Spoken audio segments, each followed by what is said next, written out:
What's good, guys? It's Combat here at Infinite Rhythm Productions, and today we're actually doing something a little different. So I know you guys are used to me working with hip-hop and rap vocals all the time.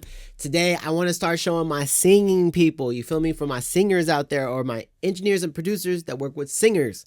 I want to start getting some tips out there for y'all. So let's get into it.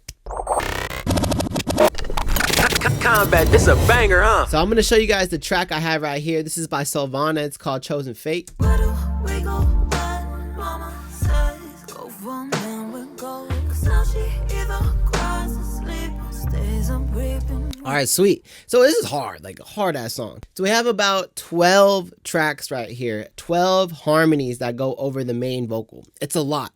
Now, these are some things that I have to bring up, concerns, things that you got to watch out for. So one, if you guys are doubling the vocals and you guys are just copying and pasting, now that's not necessarily like a terrible thing. I don't like it. You know what I'm saying? I feel like it causes phase issues. You're not getting a true, I feel like, good double. You feel me? If you have the artist re-record it, and then you could re-pitch it or elastic audio it to make it all on point, I would suggest that because it's going to go a lot further. You feel me? Now for these specific vocals, for each one, I made sure I did elastic audio. I made sure I lined everything up, made sure there was all lined up with each other. I made sure I cleaned up all in-betweens. I made sure I melodined everything. So it's actually, each harmony is very accurate to what it should be. So I pretty much got all that put together. Now, once I got it all lined up, all pitch corrected, everything's looking dandy. And then what I want to do is create space for everything. So when you have a bunch of layers like stacked on top of each other, that's a lot of the same frequency that's clashing. You feel me? Just bang, bang, bang, bang, bang, bang. Yes, we could carve out frequencies and stuff, but these are all vocals. So you're carving out frequencies that need to be there to give it a nice full sound.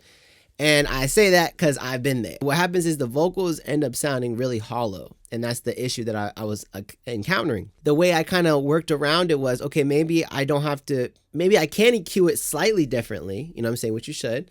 But maybe if I created space, you know what I'm saying? Like maybe if one track was going more to the left, one track was going more to the right, one was centered, but maybe it was a little spread to the center, and maybe one's a little bit closer together. Because ultimately, I have my monitors right here. When I have my monitors, I want to look at it as a stereo spectrum. You feel me? I have this whole spectrum of stereo.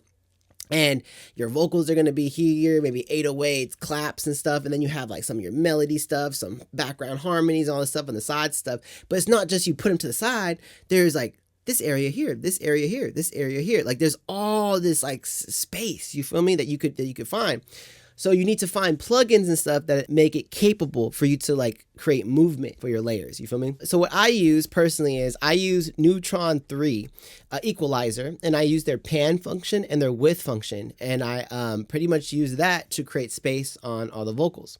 So I'll show you guys with these first two ones. Where do we go when mama says go from there we go? So that's the main vocal right there. Now I'm going to solo these two right here. Now I'll play them. Where do we go when mama says go from there we go? And now for those, what I did was I panned each one all the way to the left and all the way to the right. And I had width at 22. So it's panning all the way this way. It's panning all the way this way. And then it's opening it up just a little bit within that area. You feel me? So Where do we go when mama says go from there we go? as you can see, it's not really affecting the main vocal. You feel me? I want it to still be clear, but then you could still hear in the background. And the way I make it to where it's in the back, but you could still hear it, it's a limiter. So I make sure I add a limiter. I have my ceiling usually from -1 to -6, whatever.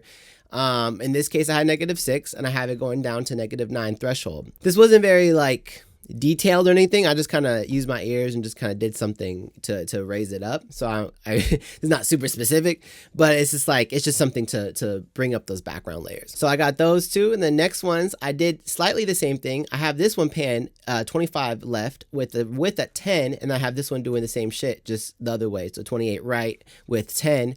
And then I have a limiter for both. But now I also have a doubler for both. So I wanted to add a little bit of just like a harmonic type of vibe to that frequency. So this is what we have for that one. Where do we go when mama says go for a man with gold. Cause now she either cries to sleep or stays up reaping what. Okay, cool. And then for the next ones, I did 50 L with 10, and then this one's also 50 R with 10.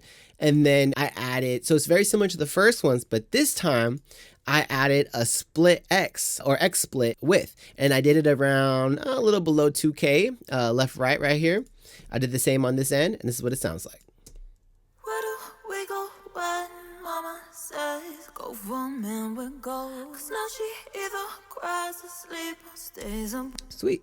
And then for the next ones, I have it again at 50L and then 50R with 10 on both. But this time I did this other type of spreader. It's the PS22 spread from Waves. And I did the same thing, but I did it slightly lower at 512. And it's the same shit. So I'll play that. Where do we go when mama says go for a man with gold? Cause now she either cries to sleep or stays up. Cool. Then for the next one, I did same thing, 50L. I did 50R over here, but I did the width at 50. So I wanted a lot of a wider presence. I also added a double or two to that. And I also added another imager, one going left, one going right. Now I just wanted to create a lot of space for this. So I'll play that one. Where do we go when mama says go for a man with gold? Cause now she either cries to sleep or stays up reaping what. Then we had the last layers, which I did a pan at 12 left, and then I had the right at 14 right, and limiter, but that's all I added, and I'll play that one. Where do we go when mama says go for. The reason why I panned it less than the others is because the frequencies on this harmony, it's a lot of a lower harmony, so I wanted to be a little bit more of a mid, like mono type of vibe, rather than having it hella spread out, if that makes sense. Where do we go when mama says go for a man with gold? Cause now she either cries to sleep or stays up reaping. Then again, this is what it sounds like with the beat. Where do we go when mama says go for a man with gold? Cause now she either cries to sleep or stays up reaping what she sold. Up and down, up and. Well, that pretty much concludes our tutorial. I hope this helped you guys out a lot. I know I don't make a lot of singing type tutorials for this type of stuff like R&B or anything like that. So I want to start implementing more of that in my tutorials and everything. I feel like it even help us out in the hip hop community because I know we layer a lot of things too. And sometimes they tend to mud up a lot of stuff. So I hope this could give some good perception of like different ways to be able to like mix things, you know? If you guys have any questions, please feel free to contact me on Instagram at combat_K. And if you guys could like, comment, and subscribe, that helps me out a lot so I can continue to help you guys out. Let's get it.